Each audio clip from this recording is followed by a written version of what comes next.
नमस्कार, यो बसमा म यहाँहरूलाई हार्दिक स्वागत गर्दछु। जीवराम भण्डारी। आज यहाँहरू सामुन्ने उपस्थित हुनुहुन्छ डाक्टर रामभक्त ठाकुर। उहाँ पूर्व राजदूत हुनुहुन्छ, करियर एम्बेसडर एसोसिएसनका अध्यक्ष। 35 वर्ष उहाँले परराष्ट्रमा सेवा गर्नुभयो। पूर्व निर्वाचन आयुक्त र परराष्ट्र मन्त्रालयमा सल्लाहकारीय भूमिका पनि उहाँले निर्वाह गरेको त्यो अनुभव पनि छ। आज म उहाँसँग परराष्ट्र मामिलामा केन्द्रित रहेर ती जनजिज्ञासाहरूलाई क्रमशः सम्बोधन गराउने प्रयत्न गर्नेछु। सर्वप्रथम म उहाँलाई स्वागत गर्छु। डाक्टर साहब, स्वागत छ। नमस्कार। सिधै म कहाँ प्रवेश गरेँ भने नेपालका तर्फबाट एउटा प्रस्ताव गएछ। अब त्यो कुरा गुपचुपमा अहिले बल्ल खुल्यो। त्यो भनेको स्टेट पार्टनरसिप प्रोग्राम अन्तर्गत नेपाली सेना र अमेरिका बीच एक खाले यो धेरै पुरानो कथा आज दोहोरिँदैछ। स्टेट पार्टनरसिप प्रोग्राम अन्तर्गत सम्झौता भयो। त्यसको विस्तृत रूप त्यसपछि पत्रहरू आदान प्रदान पनि भएछन्। नेपाली जनले जानकारी पाएन। अब एउटा 10 बुँदे मस्यौदा सार्वजनिक भयो। त्यस अन्तर्गत विस्तृतमा नेपाल र अमेरिका बीच त्यो सैन्य प्रकृतिको सम्झौता त्यो गर्ने अन्तिम कसरत भएको रहेछ। अब अहिले आएर नेपाली माझ यो ठुलो चर्चा, छलफल र बहसको विषय बनेको छ। तपाईको अनुभवले के भन्छ? नेपाल संलग्न परराष्ट्र नीतिमा विश्वास गर्दछ। बागलुङ सम्मेलनपछिको त्यो एउटा निरन्तरता, पञ्चशीलको 5 सिद्धान्तमा आधारित नेपालले परराष्ट्र मामिलामा भूमिका निभाउनेछ पनि भनिएको छ। यो स्टेट पार्टनरसिप प्रोग्राममा हामी गइसकेको भन्ने अर्थ अब लाग्यो कि के अर्थ लाग्यो र यसले त्यो असंलग्न भन्नेलाई संलग्नतातर्फ हामी प्रवेश गरिसक्यौँ भन्यौँ कि त्यो अर्थ लाग्छ कि के अर्थ लाग्यो? अब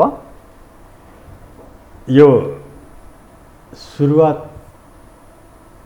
एउटा साधारण थियो, तर यसको प्रस्तुति र अहिलेको वर्तमान अवस्था असाधारण भएर आएको छ। यो 2015 मा एप्लाई गर्यो नेपालले। नेपाल निवेदन दियो 2015 मा, 2015 मा गरेको। अब अहिले हामीले के, जस्तो तपाईँ मलाई सोध्नुहुन्छ, म एउटा निष्पक्ष व्यक्ति हो। त्यस हुनाले म स्वतन्त्र ढङ्गले यसलाई हेर्छु। कुनै पार्टीको ढङ्गले पनि हेर्दिनँ र सरकारको समर्थन पनि गर्दिनँ, सरकारको आलोचना पनि गर्दिनँ जबसम्म त्यसको आवश्यकता छ। मुलुकलाई केन्द्रमा राखेर तपाईँ कुरा मेरो ध्यान मुलुक र जनतालाई, नेपाली राष्ट्रलाई मात्रै हाम्रो ध्यान हुन्छ। हामी कसैको पनि पक्ष लिँदैनौँ। अब यो चाहिँ तपाईँले ल्याउनु हो। यदि मानुस् कि मैले त्यहाँ गरेको भए, म त्यहाँ एम्बासडर भएको भए, यो अवस्था मेरो टाइममा भएको भए यो के भएको हो त भनेर अब तपाईँ व्यावहारिक रूपमा यसलाई हेर्नुहोस्। हामीलाई बानी के छ भने कुनै चिज पनि खुब राम्ररी थाहा पनि नपाउने र त्यसको चाहिँ हामीले टिका टिप्पणी अथवा धेरै नै कुराहरू गर्न थाल्छौँ, तर वास्तवमा त्यसको रुटसम्म जाँदैनौँ। यसलाई रुटसम्म जाउँ न। एकचोटि अब समय कम हुन्छ, त्यही हामी खालि जस्ट अन्डरलाइन कृपया बुदागत मात्रै जाउँ, किनभने मान्छेले बुझिहाल्छन्। अब 2015 मा के भयो भने भैँचालो गयो नेपालमा। संसारसँग हामी गुहारिरहेछौँ होइन। नेपालको अवस्था हेर्नुहोस् है, हाम्रो नेपालको अवस्था।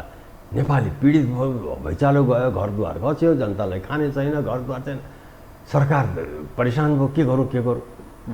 तपाईँ हामी पनि सरकारमा भएको भए के गर्ने? गुहार भनेपछि जति हुन्छ राष्ट्रले, दाता राष्ट्रलाई हामीले गुहार्यौँ। अमेरिकालाई पनि गुहार्यौँ। अमेरिकाले पनि 20औँ 30औँ 50औँ कन्ट्रीलाई दिइरहेछ यस्तो, हामीले पनि गुहार्यौँ र हामीलाई पनि मद्दत गर। त्यो क्रममा यो आएको हो र चाहिँ आखिरीमा चाहिँ आएर 2019 मा उसले चाहिँ स्वीकृति दियो ल हुन्छ। तर त्योभन्दा अगाडि माल सामान पठाउने, सिपाही पठाएर कहाँ के मद्दत गर्ने कुराहरू त्यही निवेदनलाई नै बेस बनाएर उसले गरेर चाहिँ आएर मद्दत त गर्यो। तर चाहिँ सदस्य बनाउनलाई कि हामीलाई चाहिँ त्यो पर्यो भने विपद भयो, प्राकृतिक विपद भयो, अग्नि भयो, बाढी भयो, के भयो, भैँचालो आयो भने हामीले चाहिँ अमेरिकाले पनि एउटा मद्दत गरिराख्नु भनेर चाहिँ एउटा पार्टनरसिपमा जाउँ भन्ने सामान्य सोचाइ भएको त्यस बेला हो। त्यो लिमिट एरिया त्यस एउटा सिद्धान्त त यो हो। त्यो सिद्धान्त त्यस बेला तपाईँ एकचोटि किताब हेर्नु होला, त्यो कापीहरू पनि हेर्नु होला, या सबैले एउटा त्यस बेला अमेरिकाले हामीलाई त्यसमा हाम्रो फन्ड $1 मिलियन मात्रै छ भनेर भनेको थियो। मैले ठिकै छ, 1 मिलियन भनेपछि $10 लाख भयो, $10 आयो भने कुनै एउटा जिल्लामा केही प्रोग्राम हुन्छ भनेर स्टार्टिङ त्यसरी भयो। गम्भीरता लिइएन, किनभने देशमा चाहिँ यत्रो आपत परेको छ र एउटा चाहिँ ल कोही सब देश आइरहेछ मद्दत गर्नु, कुनैले के बनाएछ कुनै के बनाएछ, त्यसरी प्रवेश भयो। त्यसैले यसमा गम्भीरता आएन, देशले बचाउने बनाउने भन्ने मात्रै कुरामा आयो। जब 2017मा चाहिँ आइपिएस आयो, इन्डो पेसिफिक स्ट्राटेजी आयो, त्यसपछि नेपालको चाहिँ दिमाग सतर्क भयो। किनभने हामी त कुनै एलायन्समा जाँदैनौँ, हामीलाई त बुझेको छ, हामीले बुझेका छौँ कि हामी कुनै एलायन्समा गयौँ भने हाम्रो अस्तित्व खतरामा छ भनेपछि त्यस बेलाका हाम्रो परराष्ट्र सचिवहरू, त्यस बेलाको चाहिँ आर्मीले पनि एलायन्समा जानु हुँदैन भनेको छ। अपोज आफ्नो टेबल विमति जना हाम्रो घरभित्रको कुरा, घरभित्रको कुरा यो चाहिँ राम्रो होइन है देशको लागि भन्ने भयो। भनेपछि जब इन्डो पेसिफिकमा जाने कुरा भयो, हामी सतर्क भयौँ, हामी जाँदैनौँ भयो। अब अहिले आएर चाहिँ के भयो भने ठ्याक्क देखिरहेछौँ हामी, अब एमसिसी सही भयो। एमसिसी आइपिएसकै अङ्ग हो वा होइन भन्ने बारेमा छलफल बहस सधैँ भइरहेको, सधैँ भइरहेछ र जब चाहिँ के हो, जब उनको मन्त्रीले नै त्यो भनिदिन्छ भनेपछि आइपिएस इन्डो पेसिफिक स्ट्राटेजी अन्तर्गतकै हो भनिदिएपछि म र तपाईँ को हो यो होइन भन्ने मालिकले कुरा क्लियर हुनु पर्यो। एमसिसी भनेको आइपिएसकै एउटा पार्ट हो, उसले त्यो हिसाबले त्यसरी बुझौँ, त्यो ढाँटढोट नगरौँ, होइन त्यसरी बहस नगरौँ। त्यो त उसले नै भनिदियो, मालिकले नै भनिदियो कि म यो हो भनेर। त्यसपछि यो पनि भन्यो त्यसले कि तपाईँले यो हाम्रो नेपाल अमेरिकाको नीति संसारमा जहाँ चलिरहेको छ अलिकति फरक गऱ्यो भने तपाईँलाई दण्डित गर्छु, तपाईँको प्रोग्राम क्यान्सल गरिदिन्छु भनेपछि उसले दुनियाँभरि जे पोलिसी चलाउँछ भने अब अमेरिकाको पोलिसीसँग हाम्रो चल्नु पर्यो, हाम्रो परराष्ट्र नीति। यो त एकदम गलत कुरा हो, यो त हाम्रो नीति त्यस्तो त होइन, हाम्रो त असंलग्न परराष्ट्र नीति हो। हामी मेरिटको आधारमा कुनै केसको चाहिँ जज गर्छौँ, कहिले अमेरिकालाई ठिक भन्छौँ, कहिले अमेरिकालाई बेठिक भन्छौँ, कहिले चिनलाई ठिक भन्छौँ, कहिले चिनलाई बेठिक भन्ने देश हो हाम्रो। कहिले भारतलाई ठिक बनाएको छौँ, कहिले भारतलाई बेठिक बनाएको छौँ, केसले जज गरिरहेको हुन्छ। यो चिन नै जब भियतनाममा पस्यो हामीले आलोचना गऱ्यौँ, यही नेपाल होइन? ग्रेनेडामा अमेरिका पस्दाखेरि त होइन, राम्रो होइन भनिदियौँ। यो एउटा क्लियर गरिदिनुहोस् त, नेपाल अमेरिकी सैन्य रणनीतिमा त्यसको वान अफ दि पार्टको रूपमा अब नेपाल संलग्न भइसक्यो होइन? त्यही त। अब योभन्दा अगाडिसम्म त उसले त के भनेको भने $1 मिलियन मात्रै छ हाम्रो दिने भने एउटा सिद्धान्त त स्वीकार गरेको। अब चाहिँ ऊ चाहिँ जस्तो एमसिसीमा चाहिँ हामीलाई ल्याएर अनेक बुँदाहरू ल्याएर राखिदिएको छ, अब त्यसमा पनि एक्सप्लेनेटरी नोट हामीले दिएका छौँ। अमेरिकाले त्यसको जवाब दिएको छैन, जवाब दिनु पऱ्यो त्यो कि त्यो तपाईँले मैले भनेको जुन रिजर्भेसन देखाएको छु त्यसमा तपाईँ मान्नुहुन्छ कि मान्नुहुन्न, त्यो अमेरिकाले जवाब दिनुपर्छ। तपाईँ भन्नुहुन्छ किनभने म भन्छु यो कुनै इन्टरनेसनल कन्भेन्सन होइन, युनाइटेड नेसनमा आएको एउटा चाहिँ कन्भेन्सन ह्युमन राइट्सको। म विथ रिजर्भेसन ह्युमन राइट्स मान्छु। मेरो स्वास्नी मान्छे जस्तो म मुसलमान देशमा भने स्वास्नी मान्छेले यस्तो लगाएर हिँड्छ त्यो रोक्नु, त्यो बाहेक चाहिँ म सबै मान्छु अथवा के। त्यो इन्टरनेसनल कन्भेन्सनमा तपाईँले सही गर्दाखेरि विथ रिजर्भेसन त्यो मतलब हुँदैन, तपाईँले मान्नुभयो भन्ने ठहरिन्छ। यो इन्टरनेसनल कन्भेन्सन होइन, यो त बायोलेटरल तपाईँसँग मेरो एग्रिमेन्ट भइरहेको हो। मलाई तपाईँलाई या मलाई जहाँ सहमति छैन त्यो तपाईँले चाहिँ स्पष्ट पार्नु पऱ्यो, दुइटै मिलेपछि मात्रै त चल्छ। अनि अमेरिका किन चुप्लाएर बसेको, त्यो वास्तै नगरेर चाहिँ र फेरि हाम्रो नेताले किन चाहिँ त्यसमा अगाडि बढाएको? जब चाहिँ अमेरिकाले त्यसको जवाबै दिएको छैन भने तपाईँले सोध्नुभयो कहिले कि मैले दिएको रिजर्भेसनमा के भयो भनेर? न कोही पत्रकारले सोधेको देखेँ, न कोही नेताले सोधेको देखेँ। झन् मजाले हात मिलाउनुहुन्छ, हाँस्नुहुन्छ, बस्नुहुन्छ, चिया खानुहुन्छ। तपाईँले चाहिँ जहाँ नजानुहोस् भनेको ठाउँमा चाहिँ अझ चाहिँ क्याम्पहरूमा चाहिँ रिफ्युजी क्याम्पमा जानुहुन्छ। नेपालको नियम केही मान्नुहुन्न। यो तरिका होइन। तपाईँ एकचोटि अमेरिकामा गएर गरिदिनुहोस् त त्यस्तो, अमेरिकाले रोकेको ठाउँमा तपाईँ जानुहोस्, तपाईँलाई चाहिँ त्यो अरेस्ट गरिदिन्छ। अनि हाम्रो देशमा के त्यो भयो? परराष्ट्र मामिला हेर्ने, यस क्षेत्र हेर्ने, एसिया प्रशान्त क्षेत्र हेर्ने जो सहायक मन्त्री तिब्बतको रिफ्युजी क्याम्पमा गए नि जाउलाखेलमा, यसको अर्थ नेपाल यही स्टेट पार्टनरसिप प्रोग्राम अन्तर्गत र आइपिएसको एउटा अङ्ग भइसकेको हुनाले उनीहरू आफ्नो अधिकार ठान्दछन् भन्ने रूपमा यसरी बुझेर गइरहेको हो कि? हो, त्यो यस्तै गरेर लिएर जान्छु भनेर आएको हो। अनि हामी सतर्क भएर चाहिँ अब यो 10 बुँदे आयो नि, 10 बुँदे तपाईँ भन्नुहुन्छ। अब सतर्क हुने ठाउँमा छ र आइपिएसको हामी अङ्ग भइसक्यो, होइन आइपिएसको गरिसक्यो। नो आइपिएसको अङ्ग हामी छैन, आइपिएस त हामी मान्दैन, आइपिएसमा जाँदैनौँ, त्यसो त जाँदैन। एमसिसीमा हामीले सही गऱ्यौँ, तर विथ कन्डिसन। भारत अब अमेरिकाले त्यो जवाब पनि दिएको छैन, जवाब दिनुपर्छ। त्यसपछि अब आयो यतातिर रिफ्युजीहरूको यीहरू, त्यो त नेपालको नियम उसले मान्नुपर्छ, उसको नियम यहाँ त चल्दैन। त्यसैले यो सबै गर्नु पर्छ। नियम मान्नुपर्छ भनेर कसैले त्यहाँ भन्यो र उसले मान्नुपर्ने? उसले त खबरै नगरेर गयो नि। अब त होइन, खबर एक्ज्याक्टली म नेपाल सरकारको सुरक्षा दस्ताका माझमा उनी गएकी छिन् क्याम्पमा, म नेपाल सरकारको चाहिँ म चाहिँ सुरक्षा गर्न बस्या होइन। नेपाल सरकारले त्यहाँ गल्ती गरेछ। तपाईँको मान्छे, तपाईँ सुरक्षाको मान्छे खटाउनु भएको छ, तपाईँलाई थाहा भएन कि त्यो जाँदैछ त्यहाँ? तपाईँले किन रोक्नु भएन? खबरदार म्याडम, यो काण्ड गो दियो भनेर किन भन्नु भएन?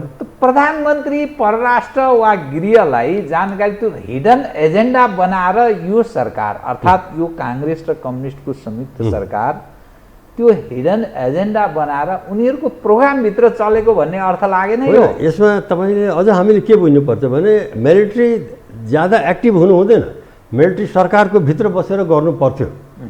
अब यहाँ त प्रधान सेनापतिले एम्बासडरलाई चिठी लेख्नु भएको छ, सेनाले प्रधानमन्त्री एम्बासडरलाई चिठी लेख्ने हो? कुनै पनि प्रधानमन्त्रीलाई हुन्छ सिद्धान्त त चाहिँ एउटा चाहिँ भूकम्पबाट चाहिँ सहायता लिऊ भनेर सही दिएपछि, मन्जुरी दिएपछि तपाईँ एउटा टिप्पणी उठाउनुहुन्छ, सबले सही गर्छ, त्यहाँको मान्छेले चाहिँ एउटा चिठी लेखेर रक्षामा पठाउँछ, रक्षामा चिठी लेखेर परराष्ट्रमा पठाउँछ, परराष्ट्रले चाहिँ त्यो डिल गर्ने हो। नियम त हाम्रो यो हो। यहाँ त आर्मी चिफले सोझै चिठी लेखेर एम्बासडरले पठाउनुहुन्छ, यो सरासर गलत हो। त्यो कन्सेन्ट कुनै तत्कालीन प्रधानमन्त्रीहरूसँग लिएको, प्रधानमन्त्रीको निर्देशन अनुरूप काम भएको जानकारी परराष्ट्र र रक्षामा उपलब्ध गराएको दिएको जानकारी पत्र, त्यही त प्रोसेसै गलत भयो। प्रोसेसै गलत। तपाईँ भन्नुहुन्छ कन्सेन्टको कुनै अर्थै छैन आर्मीको मुभमेन्टमा। लिखित चाहिन्छ, लिखित देखाउनुहोस् मलाई। उसले भन्नुभएको थियो भने मलाई सपनामा अराउनु भएको थियो भनेर मान्ने हो? यसको अर्थ के? सेना फस्यो? अब सेनाको कमजोरी छ। सेनाले किन फस्यो? सेना फस्यो भने के भने कमजोरी हो, किनभने यो चाहिँ प्रोसेस त्यसरी राम्रो होइन चल्ने। उहाँहरूले चाहिँ डिफेन्सबाट परराष्ट्रले डिल गर्ने कुरा हो। सोझै चाहिँ प्रधान सेनापतिले चाहिँ एम्बासडरले लेख्ने होइन मलाई यो दियो ऊ दियो। एग्री तपाईँ आदेश दिनुहोस्, टिप्पणीमा पास गर्नुहोस्, अनि त्यो त पत्र लेखेर जान्छ परराष्ट्रलाई, परराष्ट्रले चाहिँ त्यहाँबाट पठाउँछ। तपाईँ त परराष्ट्रलाई पदार्थ मात्रै दिइदिनु भयो। अझ अहिले त यहाँ हो एमसिसीमा त 16वटा चाहिँ एमओयू सही गर्दाखेरि त परराष्ट्रले एउटा पनि थाहा छैन। त अहिले एसपिपीको विरोध नेपाली जनमा भएको छ, त्यसकारण अब के एसपिपीबाट नेपाल पछि हट्न सक्ने ठाउँ पनि छ कि छैन? अब होइन, त्योभन्दा अगाडि स्पष्ट छ नि भण्डारीजी। एउटा त के भने जुन चाहिँ प्रोसेस गऱ्यौँ, एउटा सामान्य सिद्धान्त त हामीले चाहिँ यस्तो पऱ्यो भने हामी मद्दत गर्छौँ भन्ने कुरा हो। अब त्यसमा तिमीलाई चाहिँ लिमिट एरियाको मात्रै हो, त्यो एउटा सिद्धान्तको कुरा गऱ्यो। अब उसले के गरे हामीलाई च्याप्यो। तिम्रो उत्तरतिर गएर पनि म चाहिँ यसो गर्छु, हामीले चाहिँ हात हतियार पठायो भने पनि आउँछ, तिमीले मागेको पनि दिन्छ, हाम्रो आएको सामानको पनि भन्सार माफ गरिदिनु, तिम्रो क्याम्पमा पनि म बस्छु, हाम्रो सेनाहरूले राख्ने तिम्रो क्याम्पहरूको जग्गा उपलब्ध देऊ, सबै कुराहरू। त नेपालको भूमि प्रयोग भएर चीन घेराउको योजना सहित आउने हिसाब किताब आयो। 10 पोइन्ट यो जो मस्यौदा छ त्यसैको एउटा उपजको रूपमा हेरौँ। अब एकछिन, म त एउटा न्युट्रल मान्छे हो। मेरो देशलाई यो राम्रो छैन भनेर मैले बहस गरे हो होइन?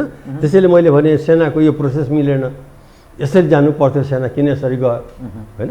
अब आयो यो कुरा 10 बुँदे आयो, 10 बुँदे आयो भन्दैछौँ। अस्ति 3 दिन अगाडिसम्म म पनि तपाईँ जस्तै अरू जस्तै उफ्रिरहेको थिएँ कि ओहो यो त बर्बाद भयो अमेरिकाले के ल्यायो। हिजो छाडी अस्ति चाहिँ प्रधान सेनापतिले भन्नुभयो यो त हामी कहाँ आएकै छैन, यस्तो आयो भने त हामी स्वीकार गर्दैनौँ भनेपछि त सेनापतिले नै उठेर त्यस्तो भनेपछि त मैले त मान्नुपर्छ। त म 10 पोइन्टलाई सेनाले मान्दैन उसले यो आएकै छैन भनेपछि म आएपछि पनि मान्दिनँ भने त्यसमा भनेपछि त हामी मान्नु पर्यो। अब अर्को कुरा आयो कि 10 बुँदे आयो यो कहाँबाट आएको 10 बुँदे? अमेरिका त एम्बेसीले त भन्छ हामीले दिएकै छैन। फेरि अमेरिकनलाई हामी किन दोष लगाउने त?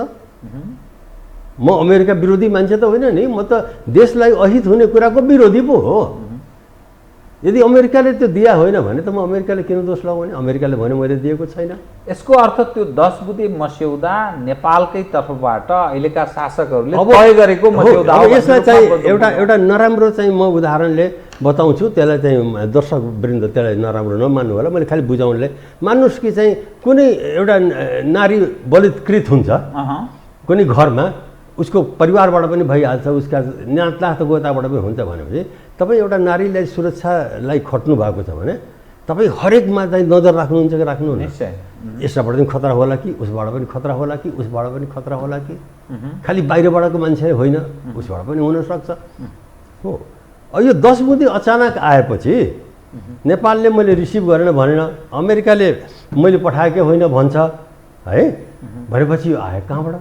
भनेपछि अब शङ्का के गयो भने दुईवटा चिज अरू शङ्का गयो कि त हामीले नै बनाएर चाहिँ हामीले फेब्रिकेट गरेर चाहिँ के वातावरण खडा गर्न खोज्या हो कि अथवा चीनले नै त्यस्तो बनाएर गरे हो कि?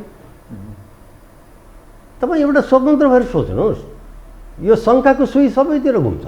तपाईँको अनुभवले यो परराष्ट्र सेवामा 35 वर्ष तपाईँको कामको अनुभवले के बताउँछ? यो फेक हो 10 पोइन्ट वा नेपालका तर्फबाट योजनाबद्ध ढङ्गले तय गरिएको त्यो स्टेट पार्टनरसिप प्रोग्राममा प्रवेश गराउने एउटा योजनामा थियो यो सरकार, यो सत्ता पक्ष, तर कतैबाट लिक भयो, त्यसका कारण यिनीहरूको निन्द्रा हरायो, त्यस रूपमा बुझ्ने कि यो के रूपमा बुझ्ने? यसलाई ठिक शङ्काको सुई त घुम्यो, तर ठुलो सङ्ख्या त कहीँ न कहीँ भइरहेको हुन्छ मानिसको मनमा।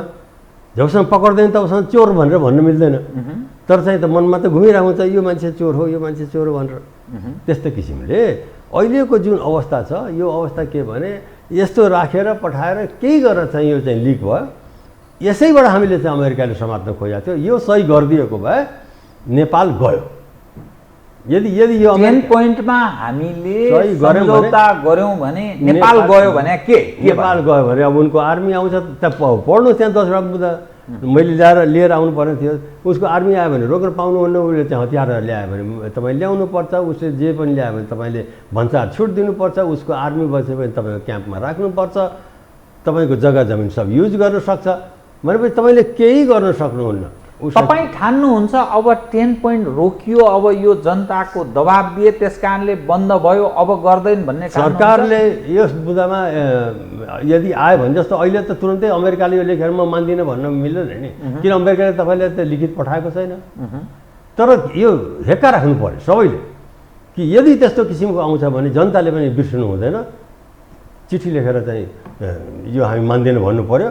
र अब अहिले चाहिँ त जुन सिद्धान्त त भनौँ न 2015मा जुन चाहिँ एउटा भूकम्पमा आएर चाहिँ हामीले मद्दत गर्नु सामान्य सिद्धान्त मानेको छ, त्यो त्यति गऱ्यो भने त हामीलाई केही छैन। त्यसमा त उसले डिटेलमा पो ल्यायो, त्यसमा म उत्तरतिर जान्छु, अब यो हतियार ल्याउँछु, यो ल्याउँछु, मेरो सेनालाई राख्न देऊ, मलाई उस्तो गर्न देऊ, त्यो पो हामीलाई चाहिँ मन्जुर छैन। यतिखेर प्रधान सेनापति अमेरिकातर्फ प्रस्थान गर्दै हुन्छ, उहाँ लेबनान हुँदै सिरिया हुँदै अमेरिका जाने कुरो छ। राइट। प्रधानमन्त्री अमेरिका जाने अन्तिम तयारीमा हुनुहुन्छ। संसदको एउटा समितिले हिजो प्रधानमन्त्रीलाई बोलाएको थियो, तर उहाँ त्यहाँ जानु भएन। उहाँ सायद यो कुरा धेरै बोल्न चाहनुहुन्न। यसको अर्थ उहाँको मनमा त छ मैले कुनै न कुनै ढङ्गले पश्चिमालाई सेवा गर्नुपर्छ भन्ने रूपमा उहाँको इमेज पनि त्यस्तै छ नि, यो अहिलेका रुलरहरूको इमेज पनि त्यस्तै छ नि। र मानिस जुन ढङ्गले खबरदारी गरिरहेका छन्, यसै गरी एमसिसीको पालामा पनि गरिरहेका थिए, तर अन्ततोगत एमसिसी सत्ता पक्ष, प्रमुख प्रतिपक्ष, अरू पक्ष सबै मिलेर गोलम टोल गोलमाल गरेर पास त गरे, अनुमोदन भयो। त यो हुँदैन भन्ने के आधार बताउनुहोस् त? होइन, अब यो अमेरिकाले पहिला दिनु पर्यो, लाग्छ कि अमेरिका नै यो प्रस्ताव हो लाग्छ, तर चाहिँ कागजमा ताउनु पर्यो अमेरिकाले दिएको। अब यो चाहिँ यसमा चाहिँ अमेरिकामा चाहिँ यो हाम्रो प्रधानमन्त्रीले चाहिँ स्पष्ट स्ट्यान्ड लिनुपर्छ, यो मान्दिनँ, यो देशको अहितमा छ, हाम्रो परराष्ट्र नीतिको अहितमा छ भनेर चाहिँ स्पष्ट अडान लिएर भन्नु सक्नुपर्छ। त्यो उहाँमा चाहिँ हिम्मत छैन। म तपाईँलाई एउटा विगत सम्झाउँछु, अझ तपाईँलाई बढी ज्ञान छ। जब यो देशमा मोहन शमशेर श्री 3 महाराज थिए, उनी भारत जाने तयारी थियो अरे, मलाई एकजना कूटनीतिज्ञले सुनाएको। त 1950 को त्यो सम्झौताको कसरत थियो, भारत त्यो चाहन्थ्यो। उनलाई 29 तोपको सलामी दिल्लीमा दिने तयारी थियो। मोहन शमशेरले भने म नेपालको महाराज हुँ, श्री 3 महाराज हुँ, मलाई 31 तोपको सलामी चाहिन्छ। त त्यहाँको उसले जवाहरलाल नेहरूलाई सोधेछ, यो त सानो कुचे देश, त्यसमा पनि श्री 3 5 पनि होइन, 31 तोप चाहन्छ, यो के गर्ने भन्दा और बात कुछ नहीं है, वो साइन करेगा कि नहीं 1950 का, हाँ उसके लिए तो वो तैयार है। तो तैयार है तो 31 क्या 200 तोप दे दो। तो जवाहरलाल नेहरू को यस्तो जवाब थियो अरे। तो शेरबहादुर जी जो अमेरिका जाने कसरतमा हुनुहुन्छ, सायद उहाँलाई एक खाले फिलिङ होला यो देशमा त्यस्तो खाले स्थिति बन्न सक्छ। उहाँलाई भव्य स्वागत गर्ने, राजा वीरेन्द्र महेन्द्रलाई मात्र किन स्वागत, मलाई पनि स्वागत गरेर देशले बेचेर आयो भने बेलामा त्यो हुन सक्छ कि सक्दैन भन्न खोजे होइन। अवश्य हो, त्यो उहाँले त यहाँ भनेर जानुपर्छ, उहाँ अमेरिका किन जाँदै हुनुहुन्छ? म प्राइभेट भिजिटमा त गएको होइन त कि हामीले सोध्न मिल्दैन? औपचारिक भ्रमणमा जाँदै हुनुहुन्छ, देशलाई बताउनु पर्छ म के कति कारणले जाँदैछु, यसबाट देशलाई के फाइदा छ, त्यो नबताइकन उहाँ हेर्न पाउँदैन। एयरपोर्टमै रोकिदिए हुन्छ भएर जनताले कि तपाईँ किन गइरहेको छ, अहिले देशको अवस्था यस्तो छ, यस्तो शङ्का भइरहेछ, दुनियाँ भइरहेछ, तपाईँ किन गएको त नभनिकन त जान पाउँदैन कि? त भन्नुहोस् म निजी भ्रमणमा घुम्न गइरहेको छु। त प्रधानमन्त्री किन मौन? अब यो एउटा सम्बन्ध किनभने तपाईँ हेर्नु भएन, त्यहाँ चाहिँ एमसिसी पास भएन भने नेपालको सबै एड रोकिदिन्छु भनेर अमेरिका भनेर ल्यायो होइन, सबै मिलाएको होइन, चाँजो पाएन गरेर चाहिँ यहाँ जबरजस्ती भए पनि चाहिँ सही गराएको एमसिसी। एक दिन अगाडिसम्म एमसिसी सही हुँदैन भनेको चाहिँ एक दिनपछि चाहिँ सब रातारात चाहिँ सही गराएको। अनि एक्सप्लेनेटरी नोट एकदम फटाफट तयार भएर कहाँबाट आयो थाहा छैन, र त्यसको फेरि वास्ता पनि छैन। यो अलि अलग एङ्गलबाट मैले सोधेँ तपाईँलाई। स्टेट पार्टनरसिप प्रोग्राम अन्तर्गत जुन 10 पोइन्टको जुन विषय आयो नि अहिले 10 बुँदे, यो सम्झौता यदि तिमीहरूले गरेनौ भने मैले तिमीहरूलाई यी सहयोग गरिसकेँ, तिमीहरूले मलाई कमिटमेन्ट पनि जनाएका छौ, तिमीहरूको उदयका लागि मैले कति कोअपरेट गरेँ, त्यो विगतको छ नि, विगतको गरेनौ भने वर्ल्ड ब्याङ्क, एडिबी अनि आइएमएफ लगायतबाट जो कोअपरेट हुनुपर्ने हो त्यो म सबै रोकिदिन्छु भने यो रुलरहरू, यी शासकहरू जो तयार छँदै थिए, अब एज अ होलमा नेपालले घुँडा टेक्ने स्थिति आउँछ कि आउँदैन? यदि त्यस्तो असहयोगको स्थिति बन्यो पर्दैन, घुँडा टेक्नु पर्दैन नि। एमसिसी र वर्ल्ड ब्याङ्क नभए पनि चाहिँ के खत्तम भइहाल्छ नेपाल? केही छैन। एमसिसीको बेला पनि हामीले चाहिँ रोकिदिनु पर्थ्यो, चाहिँदैन भइगयो, छोडिदियो। देश ठुलो हो, चीनमा त 1964मा त भोकै मर्थे, तर त उसले लिएन, कहीँबाट पनि लिएन फरेन, आफै मेहनत गरे। मैले चीन बन्न खोजा होइन म, त स्वाभिमान भनेको राष्ट्रको त्यस्तो हुन्छ। त्यो हाम्रो राष्ट्रको स्वाभिमान होइन। नाला पानीमा चाहिँ 7 दिन पानी नखाएर नेपाली लडे, सरेन्डर गरेन, त्यही नेपालका सन्तान हो। अनि त्यो वीरगाथा विगतको गाएर साध्य छ। यहाँ हरेक छाती फुलाएर म फल्ना देशको चाहिँ एकदम एजेन्ट हुँ, म दूतावासको पक्का मान्छे हुँ, 1 नम्बरको हुँ, म त पक्का पक्की यति नम्बरवाला पो हुँ त भन्छ नेपाल। राइट, त्यसैले जो मान्छेले राष्ट्रलाई माया गर्छ ऊ चाहिँ खुलेआम आउनु पर्यो, देशलाई बताउनु पर्यो, त देश बाँच्दैन। अवस्था त्यही अवस्थामा पुगेछ। यो 10वटा बुँदा चाहिँ जुन किसिमले चाहिँ नाटकीय ढङ्गले चाहिँ अचानक चाहिँ फ्लोरमा आएको छ, जसको कोही मालिक छैन अहिले, कसैले मेरो ओनरसिप कसैले लिएको छैन। तर त्यो लागू भयो भने देश चाहिँ आजदेखि नै अब गयो भने चाहिँ हुन्छ। त्यो अमेरिकन सेना आए तपाईँ रोक्न सक्नुहुन्न, रोक्नुहुन्छ भने अरू चाहिँ तपाईँ किन यो एग्रिमेन्ट गरेको छैन, अर्को सेना आएर ल्यान्ड गर्छ। तपाईँ त एसिया पेसिफिकको अब भइसक्यो तपाईँ यहाँ सेन्टर, त्यही सेन्टरलाई चाहिँ वैधानिकता दिनलाई यो 10वटा आएको मुद्दा। त्यो नेपाल, त्यो अमेरिकी भनाइअनुसार नेपाल र श्रीलङ्का उनीहरूको एउटा स्टेट पार्टनरसिप अन्तर्गतको देशको रूपमा गइसक्यो भन्छ नि। उसको त स्ट्रेटेजी सुरुमा चाहिँ एसिया पेसिफिक जानलाई चाहिँ अब चाहिन्थ्यो श्रीलङ्का, बाटो त त्यही हो, रोक्नु पर्यो, के गर्नु पर्यो, जे गर्नु पर्यो भने त्यहाँ चाहिँ एउटा प्रोग्राम लिएर गयो। अमेरिकन पनि श्रीलङ्कन पनि रिसाए, पछि बुझेपछि नेपालमा आयो, नेपालमा चाहिँ अर्कै बिस्तारै अर्कै ढङ्गले प्रवेश गर्यो। अब ल्याएर चाहिँ फुरेआमा आफ्नो पुरा स्वरूप देखायो 10 बुँदेमा, यो हो मेरो स्वरूप। यो स्वरूप हुन्छ भने 3 वर्ष अगाडि नै हामीलाई थाहा थियो। 3 वर्षदेखि मै हो मान्छे यसको विरोध गर्ने, यो हुँदैन, एमसिसी कुनै हालतमा लिनु हुँदैन। हामीले 50 अरब भने केही पनि होइन। मलाई सरकारले अथराइज गर्दैछ त्योभन्दा बढी पैसा ल्याइदिन्छु, त्यो 50 अरबले किन तपाईँहरू देश बेचिरहेको? देश बेच्ने हो र सबै नेपाली हाम्रा मर्छन्, बच्चाहरू मर्छन्। भोलि त अब युक्रेन बन्छ भन्ने त्यो सपनामा बस्नुहोस्। अब जहाँ अब त्यो यो आयो 10 बुँदे सुरु भयो, अब यस किसिमको चाहिँ आयो भने त त्यहाँ त अब युद्ध सुरु हुन्छ, तर चीन चाहिँ छोड्दैन। चीनको लागि त आफ्नो देश प्रिय छ, हाम्रो जस्तो होइन। अब हामी त के हो, अब आफ्नो देश पनि प्रिय छैन हामीलाई, तर चीन चाहिँ त्यस्तो होइन। हामी त के हो भन्नुको अर्थ के? हाम्रो नेतृत्व पङ्क्ति, हाम्रो राज्य सञ्चालकहरू, हाम्रा राज्य सञ्चालनका सरकारहरू के सबै धुजा सरकार त खतमै भइसक्यो। सरकारलाई मतलब नै छैन राष्ट्रको हितमा विचार गर्ने। जनता चाहिँ यति सोझा छन् हाम्रा जनता कि तपाईँ जे गरिदिनुहोस् टिपल आएर सुनिरहन्छन्। कसरी जनता सोझा छन्? लास्टमा मान्छे लागेछन्, पार्टीको अनुयायी भएर झन्डा बोकेर हिँडेका छन्। हामी यत्रो क्रान्तिकारी परिवर्तक, हाम्रा महान नेता महामानव भन्छन् कोहीलाई चाहिँ महानायक, एकदम कति राम्रो यस्तो पार्टीको मान्छे भन्नुभयो है। मैले नेपालको मान्छे भने पार्टीको र नेपालको मान्छे जो छन् अहिले सोझा छन् हाम्रा। तर जुन दिन आगो बल्यो भने फेरि उनले एउटाले बाँकी राख्दैन। अनि पार्टीको चाहिँ पार्टीबाट त आफ्नो पार्टीको हितमा जान्छन् नि। राष्ट्रिय हित होइन, ऊ त पार्टीको हितमा जान्छन्। पार्टी मेरो यस्तो हुन्छ, पार्टी मेरो उस्तो हुन्छ भनेर हुन्छ। उसलाई नेपालको हितसँग त मतलब छैन। यदि त्यस्तो होइन भने तपाईँ कुनै पनि पार्टीको मान्छेले ल्याउनुहोस्, म उनको चाहिँ बुँदा गति देखाइदिन्छु कि तपाईँको यी कामहरू चाहिँ राष्ट्रको हितमा भएको छ, तपाईँ किन गरेको भनेर। जब राष्ट्र रहँदैन तपाईँ भनिरहनु भएको छ नि, यदि 10 पोइन्टमा हामी गयौँ भने त त्यो खतरा मोल्नुको पछाडिको रहस्य के? यो खतरा छ भन्ने जानेको या नजानेर गरिरहेका छन्, या उनीहरू जानी यो खतरा मोलिरहेछन्, त त्यो के उनीहरूमा के त्यस्तो परिस्थिति छ जो उनीहरू बाध्य छन् भन्ने? किनभने नेतृत्वमा त्यो मान्छेलाई ल्याइयो जसले भनेको कुरा मानोस्। तपाईँ हामीलाई नेतृत्वमा ल्याएन नि। त्यो नेतृत्वमा ल्याउँदाखेरि कुन किसिमले आउनुभयो? संविधानमा त्यस किसिमले आउने प्रधानमन्त्री नै छैन। संविधानले सपना देखेको पढ्नुहोस्, संविधान अरू मित्रहरूले पनि पढ्नुहोस् कि 5वटा ठाउँ बाहेक 6वटा ठाउँ छैन प्रधानमन्त्री आउने। यो 6 ढोकाबाट पस्नु भएछ, ढोकै छैन।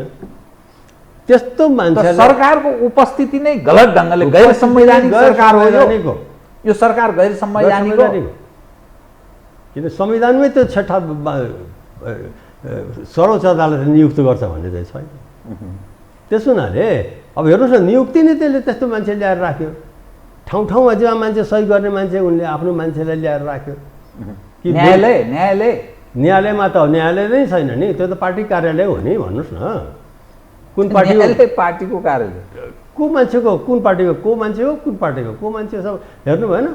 काङ्ग्रेसको चाहिँ समर्थक यति मान्छे, कम्युनिस्ट समर्थक यति मान्छे। अस्ति त कुनै कहाँ नियुक्ति गर्दाखेरि सबै बल्कुमा गएर चाहिँ सलाम गर्न गएका थिए न्यायाधीशहरू। न्यायाधीश जस्तो हुन्छ? न्यायाधीश भनेपछि त न्यायाधीशसँग त दै डढाउँछ। यसले चाहिँ देब्रे पनि देख्दैन, दायाँ पनि देख्छ, सिधा देख्छ। लोक कल्याणकारी राज्य, समाजवाद उन्मुख अनि भयानक सङ्घीय लोकतान्त्रिक गणतन्त्र भन्छन् नि त यो ठग्न चाहिँ त बाटो हो नि त। ठग्ने बाटो, यो ठग्ने बाटो हो नि। देशमा कसैको प्रेम छैन। देश प्रेम भएको भए यो एमसिसी पनि पास हुँदैन थियो। देश प्रेम भएको भए अहिले यस्तो यो एसपिपी आएको, एसपिपी त एकदम खतरनाक चिज हो नि। हेर्नु तपाईँले, फेरि म दर्शक दाजुभाइ दिदीबहिनीलाई पनि भन्छु कि म अमेरिकन विरोधी होइन बाबा, म चीन विरोधी पनि होइन, भारत विरोधी। म त सबैसँग मिलेर हिँड्ने त बाटो खोज्छु, तर मेरो देशलाई नबिगाड्देऊ। मेरो देश बिगाडेर मैले त फेरि तपाईँको मित्र भएर म के काम? यसको अर्थ तपाईँ के अहिलेका यी शासकहरूलाई कुनै देशका दासको रूपमा हेर्नुहुन्छ, अथवा उनीहरूको एक खाले उनीहरूलाई नियुक्त गरेका उहाँहरू मान्छे हो जसको चाहिँ ऋणमा उहाँ डुब्नु भएको छ। नगरे के हुन्छ? मारिन्छ नि। अब मारिन्छन् या के गरिदिन्छन्, उसको त अहित गर्छ भने उसलाई थाहा छ कि मेरो अहित हुन्छ भनेपछि त त्यो डरले त, किनभने उसैको नियुक्ति नि त्यसैको लागि गराएको छ त। न त त्यस्तो किसिमले नियुक्तिहरू हुन्छ। ठाउँ ठाउँमा हेर्नुहोस्, त्यो मान्छेहरू, उनका मान्छेहरू सबै ठाउँमा बसिरहेछन्। त उनीहरू जे पाए त्यही गरिरहेछन्, अरू सारा नेपाली चाहिँ के गरिरहेछन् त? राज्य सञ्चालन भनेको यिनका मात्रै वीरता त होइन होला, त अरू के गरिरहेछन्? अब मलाई यसपछि चाहिँ म प्रधानमन्त्री बन्छु कि भनेर अरूलाई लोभ लागेको छ। फेरि त लाइनमा छ, लाइनमा छु। अब यो खस्किन्छ म प्रधानमन्त्री, अनि त्यसपछि अब यो खस्किन्छ म प्रधानमन्त्री, यस्तो हुन्छ। यो एउटा कुरा बताइदिनुहोस्, कुनै एउटा देश छ, त्यहाँ जनता छन्, त्यही देश छ र अनि त्यहाँका ती जनता छन्, दुखी जनता छन् र तिनले मत दिएर यिनलाई यो हैसियत, यो सुविधा, खाने लाउने, त्यो हिजोको उनको विगत सम्झँदा एक खाले छ र पछिल्लो अहिले चट्ट एकदम सब सुविधा सम्पन्न भएर हिँडेका छन्। राज्यको सम्पूर्ण सुविधा, राज्य दोहनको सुविधा पनि प्राप्त छ। तर त्यस्तो व्यक्ति जो देश भएर उनीहरू त्यो अवस्थामा प्रवेश गरेका छन्, जनता छन् र त्यो ठाउँमा प्रवेश गरेका छन्, त्यो कसरी त्यो राष्ट्रमाथि गद्दारी गर्छ? त त्यो जनतामाथि गद्दारी के चिजले चाहिँ उसलाई त्यो प्रेरित गर्छ? स्वार्थले। जति देश संसारमा विलय भएका छन् सब स्वार्थले। हेर्नुहोस्, जब स्वार्थी भए गए, लोभ देखाउँदै गए देखाउँदै गए देखाउँदै गए डुबी गए। यहाँ पनि हाम्रो लोभ देखाउँदै गए के गर्छन्? त्यति पैसा लिएर यहाँ राखेर उनको अमेरिकामा घर राखेर के गरे? देशै रहँदैन भने त के रहन्छ र किन त्यस्तो चाहियो र? त विकल्प के छ त? अब तपाईँ बताइदिनुहोस् त। अब हामी जुन ठाउँमा एकपछि अर्को प्रवेश गर्दैछौँ, एउटा घाँटीमा पासो लगाएको मानिस बरु चुप लाग्दा केही समय बाँच्न सक्छ, चटपटायो भने झन्झन त्यो पासो कसिँदै जान्छ र त्यसको मृत्यु अवश्य भावी, अर्थात् सन्निकटमा त्यो उसको मृत्युवरण गर्दछ। हो। त यो सम्पूर्ण घटना हेर्दा हामी एमसिसी गऱ्यौँ, अब एसपिपी गर्दैछौँ, एसपिपीको केही पार्टमा हामीले सम्झौता गरिसक्यौँ, थप त्यसको अरू विस्तृत व्याख्यासहितको 10 पोइन्टको कसरतमा हामी छौँ। सत्ता पक्ष त सत्ता पक्ष, प्रमुख प्रतिपक्ष पनि त्यो सशक्त विरोधमा छैन। कसले ल्याएको यसका बारेमा प्रधानमन्त्री बोल्दैनन्। यति प्रश्न उठिसक्यो, परराष्ट्रको मौनता आश्चर्यजनक छ। त यसो होलमा हेर्दा अब अरू त अरू, सेना उप मानिसको हेर्ने अलग दृष्टिकोण थियो, सेना पनि यहाँ लटपट भएको अर्थ लाग्दछ। यो समग्रमा हेर्दा त के कसरी बुझ्ने, कसरी हेर्ने, के धारणा बनाउने बताइदिनुहोस्। अब राष्ट्रको अस्तित्वै खतरामा परेको छ। पहिला यो हामीले बुझ्नु पर्यो। हामी अब अहिले पनि सतर्क भएनौँ भने, सतर्क भने के अप्सन, विकल्प के छ नेपालीका सामान्य? हामी गलत कुरालाई गलत भन्न सक्ने हिम्मत हुनुपर्छ। गलत हो भने यो गलत हो भन्नु पर्यो, यो हुँदैन, यो म गर्दिनँ भने। शेरबहादुरले, प्रचण्डजीले अथवा ओलीजीले या कसैले पनि म जनताबाट मत प्राप्त भएको व्यक्ति, मलाई 5 वर्षका लागि म्यान्डेट छ, त मलाई प्रश्न गर्ने तपाईहरू त्यो म्यान्डेट नभएको अधिकारविहीन मान्छे, अर्थात् म्यान्डेट प्राप्त नभएको व्यक्ति को? मैले त 5 वर्षसम्म त मेरो आफ्नो खाले काम गर्छु भनेर भन्यो भने के जवाब हो? जनताले 5 वर्ष लुट्नु भनेर त दिएको होइन। उहाँले त्यो भन्नुभएछ, भन्नुहोस् मलाई तिमीले 5 वर्षसम्म लुट्नु भनेको थियो, म लुटिरहेको छु, त किन प्रश्न गर्छस्? जनता, उहाँले त बिर्सिनु भयो कि जनता मेरो मालिक हो। मालिक त मेरो अल्टिमेटली जनता हो, उही हो मेरो मालिक, म उसको सेवक हो भन्ने त्यो भाव नै छैन। कोही पनि नेताहरू सब सेवक हो। तपाईँ जनताको नोकर हो, यो बुझ्नुहोस्। पद्म शमशेर त महाराज हुँदाखेरि चाहिँ म जनताको नोकर हुँ भनेर चाहिँ शपथ लिएको थिएँ भनेको थिएँ।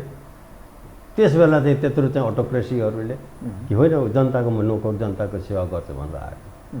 यो तपाईँहरू त जनताको नोकर नै हो नि।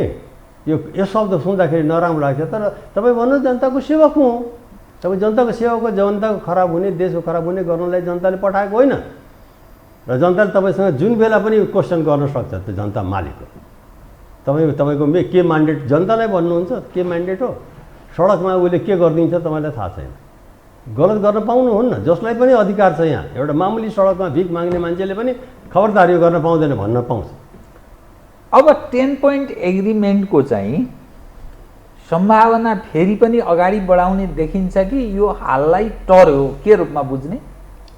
यो त अमेरिकाले त पाठ पढिसक्यो। अब यो आयो भने चाहिँ एकदमै नङ्गापन हुन्छ।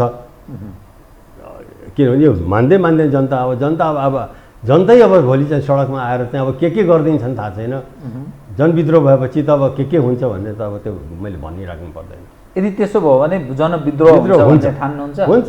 कसले जनविद्रोह? कांग्रेस छ, कम्युनिस्ट सबै तयार छन्, देशमा भएका ताकत यिनै छन्, जनताको प्रतिनिधि यिनै छन्, कसले गर्छ? यदि चाहिँ हाम्रो प्रधान सेनापतिले चाहिँ 3 दिन अगाडि जवाफ नदिएको भए हामी पनि खडा भइसकेका थियौँ गएर सिंहदरबार गर्न। म जस्तो मान्छे भनेपछि अब छोड्नुहोस्, जनतामा त्यति रिस छ।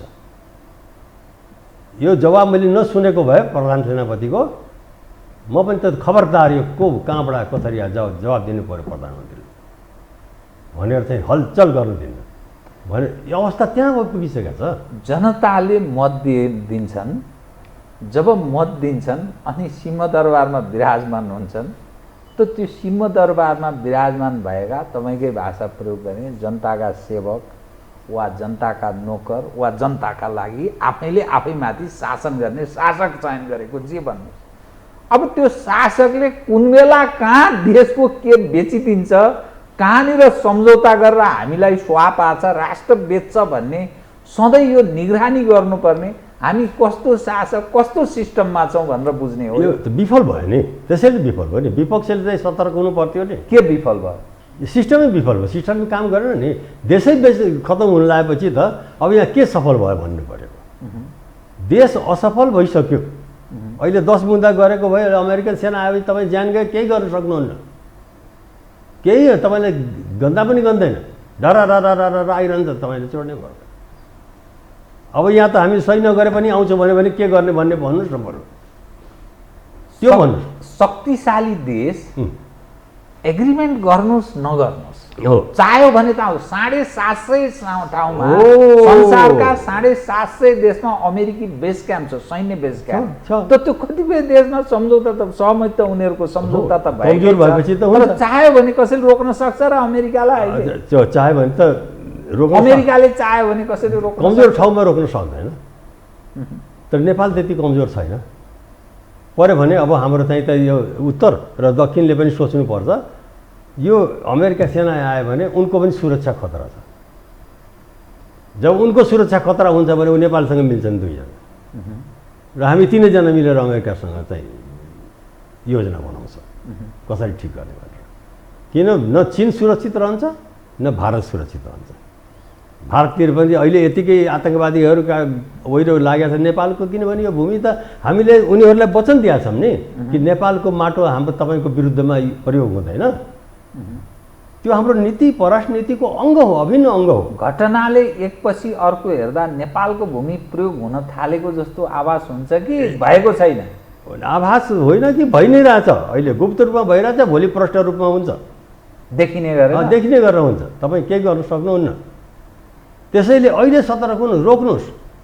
नत्र चाहिँ त्यो उत्तरलाई पनि खतरा हुन्छ, दक्षिणलाई पनि खतरा हुन्छ। अनि त्यो दुनियाँहरू खतरा भएपछि चुप लागेर बस्दैन।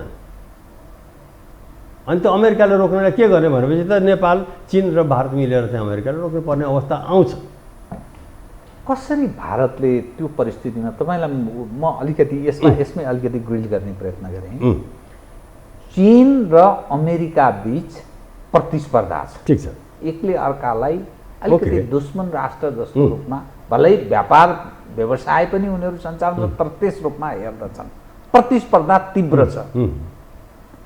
अमेरिका घटनाले भारत र अमेरिका बिचको समीप समीप निकटता छ होइन, तर युक्रेनको सवालमा भारतले अलिक डिफर्स हो, फरक देखायो। करेक्ट। हामीले युक्रेनको सवालमा हामी अमेरिकाको निकट छौँ भनेर हामीले देखाउने प्रयास गऱ्यौँ। चीन अलग स्ट्यान्डमा छँदैछ।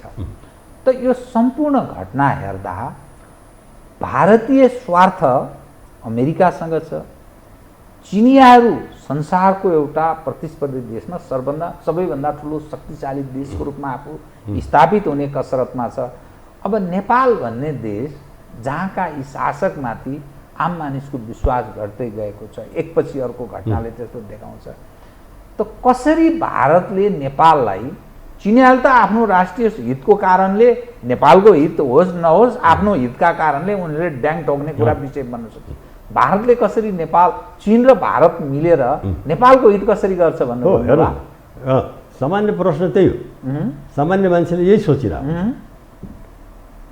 पहिले एउटा बताइदिउँ, म भारतको दुईवटा क्वेसनमा तपाईँ महत्त्वपूर्ण गर्नुभएको छ। एउटा बताइदिउँ कि युक्रेनको मामलामा हामी अमेरिकाको अमेरिकाको नजिक छौँ भन्ने होइन। युक्रेनको मामलामा हामी आफ्नो परराष्ट्र नीतिसँग हिँडिरहेका छौँ। यदि असंलग्न, किन युक्रेनमा जसरी चाहिँ आज चाहिँ एउटा स्वतन्त्र नीति लिँदाखेरि उसलाई चाहिँ आक्रमण भइरहेछ, ऊ भइरहेछ, नेपालमा भएपछि हामी के गर्ने? हामी यो स्वीकार गर्दैनौँ। स्वतन्त्र नीति लिने हाम्रो अधिकार हो।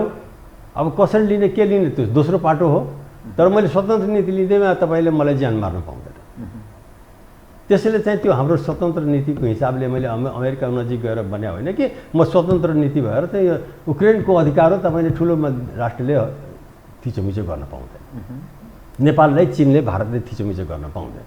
यो हाम्रो नीति हो, हाम्रो स्वतन्त्र नीति हो। अब रह्यो कुन चाहिँ हाम्रो चाहिँ स्वार्थमा छ, कसले चाहिँ हामी राम्रो गर्न सक्छौँ, नेपाल चाहिँ असंलग्न भएको राम्रो भनेपछि त्यो हामी अर्को नीति लिन्छौँ र त्यसरी व्यवहार गर्छौँ।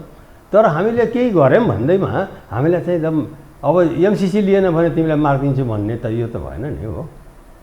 अब त्यसैले युक्रेनमा मैले खालि यतिलाई भनेको कि युक्रेनमा नेपालकै नीति हो त्यो, नेपालको स्ट्यान्ड ठिक थियो। युक्रेन किनभने हामीलाई पनि पऱ्यो भने हामी त्यस्तै गर्छौँ। अब रह्यो यता भारत चाहिँ अमेरिकाको नजिक भयो, अब यहाँ कसरी मद्दत गर्छ? भारत बाहिरको परिदृश्यमा चाहिँ अमेरिकाको नजिक छ। जब उसको जग्गा जमिनमा पर्न थाल्छ तब अमेरिका पनि छुट्छ। अब नेपालको भूमिबाट चाहिँ आतङ्कवादीहरू त भित्र पस्न थाले भनेपछि ऊ त अमेरिकाले पनि छोड्छ। यहाँ आएर चाहिँ कसरी रोक्ने गोरखपुरमा, कसरी दिल्ली जान लायो, कसरी काश्मीर जान लायो, ऊ नर्थ इस्ट फ्रन्टियरमा जान लायो, कहाँबाट रोकौँ? ट्रबल वाटरमा पो बदमासी गर्छन् त बदमासहरू। नेपाल ट्रबल्ड भएपछि त त्यसैबाट त आतङ्कवादी सर पसेर अब यहाँ त भारतलाई पनि ठेकान लगाउने त मान्छेहरू छन् नि। अनि भारतलाई त अब त्यो अमेरिकाको साथ दिन्छ? उसको आफ्नै ठाउँमा यहाँ बम फुट्न थाल्यो भने, नर्थ इस्टमा खलबल मच्न थाल्यो भने, काश्मीरमा खलबल, जहाँ पनि खलबल मच्यो भने त ऊ छोड्छ। मेन कुरा के भने अनि भारत चीन नेपालसँग मिल्नै पर्छ, किनभने उसको अस्तित्व पनि खतरामा पर्छ। यदि नेपाल अस्तित्व गडबडायो त्यसले नेपालको पनि सुरक्षा गर्दछ। यदि चीन र भारत यस सवालमा एक ठाउँमा उभियो भने नेपालको पनि सुरक्षा गर्छ कि त्यो दुई हात्ती मिल्दा हामी चेप्टिन्छौँ? होइन, नेपाल यदि चाहिँ शान्ति स्थायित्व रह्यो भने चीनलाई पनि राम्रो हो र भारतलाई पनि राम्रो हो। यदि यहाँ खलबलियो कुनै कारणले, अहिले हामी अमेरिकालाई देखाउँदैछौँ, अरू पनि कारणले, भने दुईटैलाई खतरा छ। अब म कार्यक्रमको ठिक अन्त्यमा एक प्रश्न, काङ्ग्रेसलाई बुझ्न सकिन्छ प्रो दक्षिणतिरको हुनु, पश्चिमाको हुनु, त्यसमा गौरव गर्नु किन बुझ्न सकिन्छ भने उनीहरूका नामबाट बुझ्न सकिन्छ, जन्मबाट बुझ्न सकिन्छ, उदयबाट बुझ्न सकिन्छ, उनीहरूका कार्यकर्ताहरूका कतिपय लवजबाट बुझ्न सकिन्छ। तर त्यो कम्युनिस्ट हौँ भन्नेहरू जो भारतीय विस्तारवाद, अमेरिकी साम्राज्यवाद, जन्मना साथ कम्युनिस्टले लगाउने यो नारा हो। यो देशमा कम्युनिस्टहरूको वर्चस्व छ। अहिले पनि भोटर्सलाई एक ठाउँमा जुटाइदिनुहोस्, कम्युनिस्टहरूलाई पनि सर्वाधिक बढी कम्युनिस्टहरूको उपस्थिति छ। तर जब उनीहरूको वर्चस्व भएको बेलामा पनि पश्चिमाहरू र दक्षिण निकट हुने यो अलिक बुझ्न नसकिएको, यसलाई कुनै कूटनीतिक रूपमा कसरी बुझ्नुपर्छ? देशमा वर्चस्व कम्युनिस्टहरूको हुने, नेतृत्व काङ्ग्रेसको हुने, अनि देशमा विदेशीहरूको हालिमुहाली चल्ने भनिने मार्क्स, लेनिन, स्टालिन, माओका कुरा गर्ने, अनि अर्को खाले त्यो त सिद्धान्तको कुरा मात्रै हो। त्यो अनि यो के यसलाई कसरी यो बुझ्नुपर्छ? त सिद्धान्तको कुरा मात्रै हो, जनतालाई बेवकुफ बनाउने कुरा मात्रै हो। त ठगिरहेको ठगिरहेको हो। उहाँहरू सबै चाहिँ पश्चिमका र पैसाको पछाडि दौडिराख्नु भएको छ र स्वार्थको पछाडि दौडिराख्नु भएको छ। अहिले तपाईँ र म अब एकजनाको टाउको काटेर ल्यायो भने 1 करोड दिने मान्छे 2 जना मिलेर बस्या होइन सँगसँगै मिल्न सक्छौँ? त्यो के राजनीति हो यो राजनीति हो। हँसिया छाप लिएर जाने र रुखमा भोट देऊ भन्ने, जनताले त्यस्तो बेवकुफ मान्नुहुन्छ। जनतालाई आफ्नो चाहिँ कमैया भनेर राख्नुभएको छ, दास बनाएको हो। यो कुनै राजनीति नै होइन। यहाँ स्वार्थ नीति भन्नुहोस्, स्वार्थ नीति चलिरहेको छ र यिनीहरूलाई देशसँग मतलब छैन, देशका केही माया छैन। यसले बिर्से कि उहिले नै पृथ्वीनारायण शाहले है दुई ढुङ्गाको बिचको तरुल हो, राम्ररी विचार गर्नु नत्र गाह्रो हुन्छ भनेर चाहिँ 240 वर्ष अगाडि सिकाएर गएको। यसको अर्थ मुलुक यथास्थितिमा बस्दैन, कोर्स लिन्छ भन्ने तपाईँको आशा? एउटा कुनै नयाँ कोर्स लिन्छ? नयाँ कोर्स लिनै पर्यो, किनभने यो देशलाई अब जुन किसिमका चाहिँ स्वार्थी नेताहरू आए, यो राज संस्था बाहेक अरूले बचाउन सक्दैन अहिले देश, नत्र देश बाँच्दैन। धन्यवाद। धन्यवाद डाक्टर साहब। तपाईँलाई धन्यवाद। आदरणीय दर्शकवृन्द, उहाँ हुनुहुन्थ्यो डाक्टर रामभक्त ठाकुर, पूर्व राजदूत, करियर एम्बेसडर एसोसिएसनका अध्यक्ष। समसामयिक विषय खास गरी परराष्ट्र मामिलामा मात्रै केन्द्रित रहेर गरिएको कुराकानी। मसहित मेरो सम्पूर्ण युनिटलाई कार्यक्रमबाट बिदा दिनुहोस् र यो टेलिभिजन हेर्दै रहनुहोला। नमस्कार।